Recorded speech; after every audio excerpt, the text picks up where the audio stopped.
7 अक्टूबर 2023 को हमास ने इजराइल पर हमला किया था। दक्षिण इजराइल में नोवा म्यूजिक फेस्टिवल भी इसका शिकार हुआ था। इस हमले में 21 साल की शिरिल गोलन बच गई थी, लेकिन रविवार को अपने 22वें जन्मदिन पर उन्होंने आत्महत्या कर ली। टाइम्स ऑफ इजराइल की रिपोर्ट के मुताबिक इस घटना के बाद गोलन के परिवार ने नेतन्याहू सरकार को घेरा है।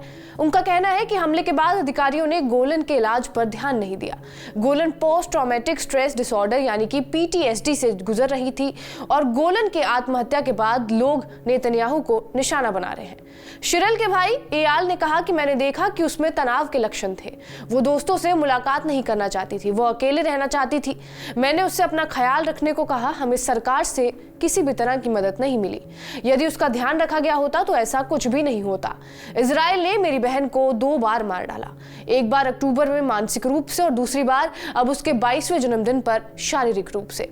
गोलन के भाई एयाल ने आगे कहा कि सरकार को जागने की जरूरत है, नहीं तो आत्महत्या के और भी प्रयास हो सकते हैं।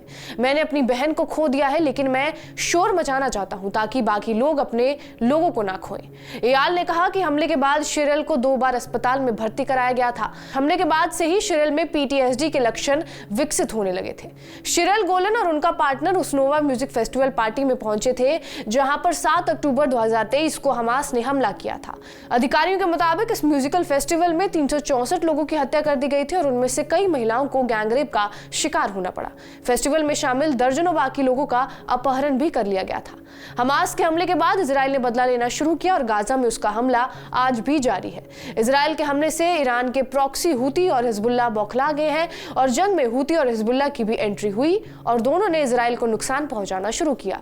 इसके बाद इजराइल का हमला गाजा के अलावा हिजबुल्लाह के गढ़ लेबनान की राजधानी बैरूत में शुरू हुआ। उसने हिजबुल्लाह चीफ नसरल्लाह के साथ साथ उसके कई कमांडरों को मार गिराया। यही नहीं, हमास चीफ सिनवार को भी इजराइल ने ही मार गिराया है। बहरहाल, आपका इस वीडियो पर क्या कुछ कहना है हमें कमेंट बॉक्स में जरूर बताएं। बाकी देश और दुनिया की तमाम बड़ी खबरों के लिए बने रहिए हमारे साथ TV9 डिजिटल पर।